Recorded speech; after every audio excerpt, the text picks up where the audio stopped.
jaajëfate gars yi maa ngi leen nuyu di leen ndokkeel Xorom TV mooy wax ak yéen Xorom TV mooy wax ak yéen jaajëfate sama gaañ yi maa ngi leen di wax di leen xamal ni sama gaañ yi war nañ am jàngat ci benn mbir ba moon leen nuyoo sant leen sargal leen sama gaañ yi dama jàpp ni sama gaañ yi république bu ko nit yoree dama ragal ni dafa war a am vision Macky Sall et son gouvernement ba léegi amuñu vision bu ñu demee bay mën a xalaat bu ñu demee bay mën a jàpp ni peuple bi c'est des imbéciles le peuple c'est des imbéciles le peuple il ne signifie rien ba tax ñoom ñu jàpp ni ñoom dañoo war a caax-caaxee xaalisu askan wi taxes yi ñuy fay crédit yi ñuy leb ci banque mondiale FMI Macky Sall et son gouvernement jël ko di ko saax-saaxee di ko def nu ko neex jàpp ni moom de moo yeyoo loolu ak la famille Faye Sall dama ragal ni gars yi mobilisons-nous faisons face à lui faisons face à lui pour lui dire que non nous n'acceptons pas ça gars yi dama jàpp ni mbéjum kanam de borom rek moo koy fajal boppam te gars yi les intellectuels les hymnes intellectuels au Sénégal les journalistes ñëpp wax nañ waxati Macky Sall mënut a dégg sëriñ si wax nañ bu gëmu leen xalif général yi partout wax nañ Macky Sall faalewu leen sama gars ñi kon nous allons nous mobiliser nous sommes prêts à se mobiliser pour lui barrer la route fi mu bëgg a yóbbu askan wi ñëpp taxaw ni loolu du mën a nekk nañu taxaw ñun ñëpp bañ ni loolu du mën a nekk sama gars ñi bu Macky Sall jëlee des vieillards depuis général de Gaulle muy Moustapha Niass muy Djibo Leyti Ka mi nga xam ni yàlla na ko yàlla yërëm muy Tanor Dieng ñooñu nga xam ni depuis général de Gaulle ba léegi ñu fi ka nga xam ni 1960 la juddu waroon a être encadré par des gens capables, par des Sénégalais qui sont prêts et dévoués, qui ont de l'intelligence et qui ont du charisme et subjectif pour amener le Sénégal si dëkk yi nga xam ni dafay dem sama gaañu Macky Sall taxawul ci loolu Macky Sall ay sa famille Faye Sall bi détourner l'argent du contribuable détourner l'argent du bas peuple détourner dañ fa nekkee waaw di sàcc te justice di sàcc à tout moment sama gaañu dama bëgg ñu taxaw ci loolu xam ci jàngat xool ko bu baax a baax sama gaañu nañ leen xool ni ñun le peuple sénégalais dañoo war a booloo nekk benn say nekk benn dank taxaw jàkkaarloog ñi ndax kat mën nañ folli mais ba léegi mënaguñu fal folli mën nañ ko mais ba léegi mënu ko damaa wax ni nañ leen xalaat ni ñun kat bu ñu avant 2019 war nañu taxaw xam ni kii dinañ am si moom yaakaar yaakaar boo xam ne dootul dañ mu tabaxal ñu suñu genn Sénégal yóbbul ñu ko si fañ ko bëgg yërëm la bas peuple yërëm askan wi yërëm néew du joole surtout néew du joole le bas peuple sama gars ñi nañu xool ni bu ñuy fal bi pas nañu fal à partir d'un programme boo xam ni dañuy wër ni programme bi moo ñu yóbbu ñun Sénégalais yi ñun le bas peuple fa ñu bëgg Sénégal yegg fa muy la justice et une justice équitable muy faju mu yaatu muy faju mu yaatu muy njàng mu yaatu muy environnement bu baax muy ñëpp taxaw si di am liggéey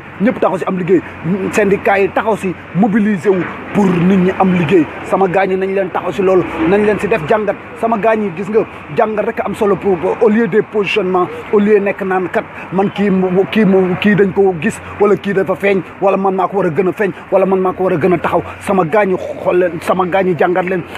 nañu Sénégal ñor Sénégal rek moo ñu war a ñor tey ak ëllëg Sénégal amul intérêt personnel amul intérêt individuel intérêt yëpp na nekk intérêt sénégalais na nekk intérêt le bas peuple bi nga xam ne ñoom ñooy yow suba duñu am bëgg am transport duñu am transport difficilement bëgg a jàngi difficilement la ñuy jàngi bëgg a faju difficilement la ñuy faju bëgg a lekk difficilement la ñuy faj bëgg a liggéey muy taux de chômage boo xam ni surtout la jeunesse mi ngi leen di dal na leen ak jigéen ñi nga xam ne dañoo sonn nga xam ne sonn nañ jigéen ñi sonn nañ fa sonn yam sama sœur yi sama yaay yi sama tante yi sama bàjjen yi sama maam yi sama rakk yi ñëpp sonn nañ jigéen ñi sonn nañ dajale nañ bokk nañ ay natt ba sonn mënul bokk nañuy natt liggéey si usine jën yi liggéey si usine partout ñu ngi fay liggéey ñu leen di def ay chantage sexuel au sud du gouvernement Macky Sall ak gouvernement Macky Sall et son régime ñu ngi ko yëg nañ ko xam nañ ko te amuñu si pexe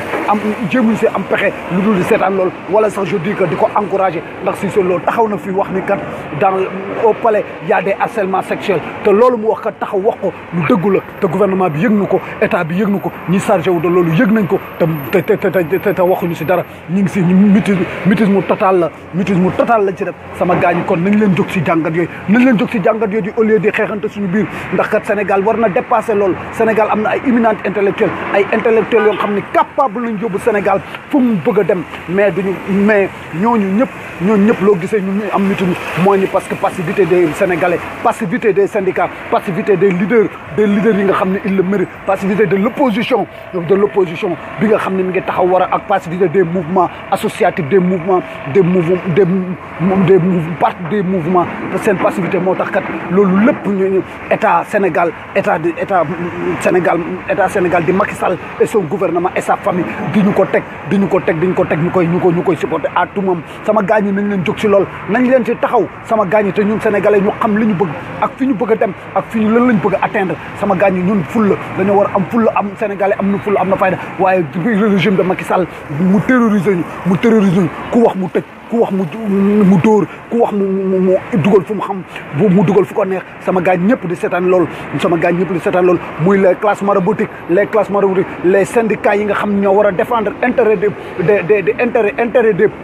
du pas peuple c'est-à-dire les syndicats yi nga xam ne ak les associations de consommateurs yi nga xam ne wax rek positionnement pour rien que rek pour am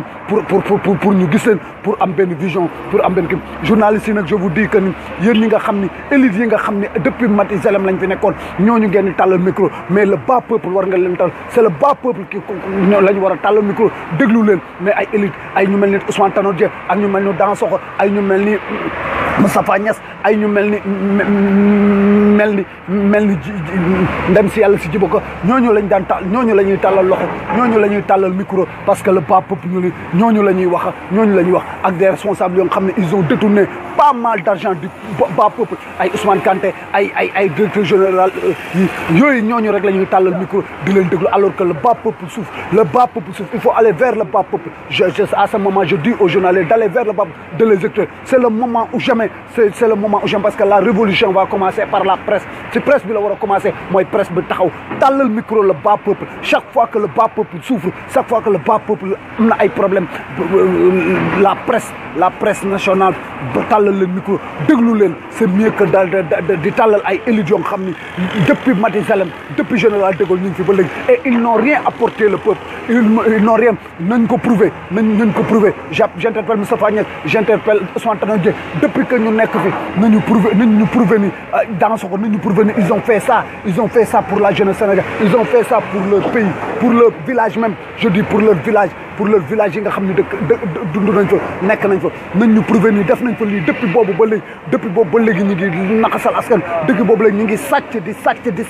di sàcc bu damay jàpp ni gars yi ñii kat xorom la ñu bëgg ñu leen di xorom chaque fois mais nag xorom yi xëy na bàyyi nañ ko mais nit ñi nañ ñu déglu nit ñi nañu partager vidéo yooyu nañ ko partager le maximum possible pour que Sénégal jëm si kanam nit ñi nañu mobiliser wu taxaw jom faire une marche faire une révolution qui va amener le Sénégal dans les meilleurs j'interpelle les jeunes j'interpelle la jeunesse sénégalaise j'interpelle les gens du diaspora de faire en sorte que François Hélène Assane Diouf et tant d'autres Maïssa Gueye et tant d'autres gens yi nga xam ne sénégalais leen ñor amul ay profit xooluñu ay intérêt yoo xam ne intérêt personnel la taxaw xorom leen di leen xorom saa su nekk di leen xorom sama gaañ di wax li nga xam ne mooy métti sénégalais mooy métti la baa boobu ba nga xam ne loolu lépp dina fi dañ keneen kuy ñëw nag nañ ko déglu si programme nañ ko déglu si un programme bu dëgër keneen kuy ñëw tamit nañ ko déglu si à ce que mu accepter à ce que day démissionner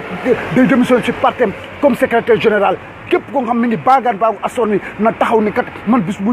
ma taxawee bis bu ma nekkee président dinaa démissionner sama parti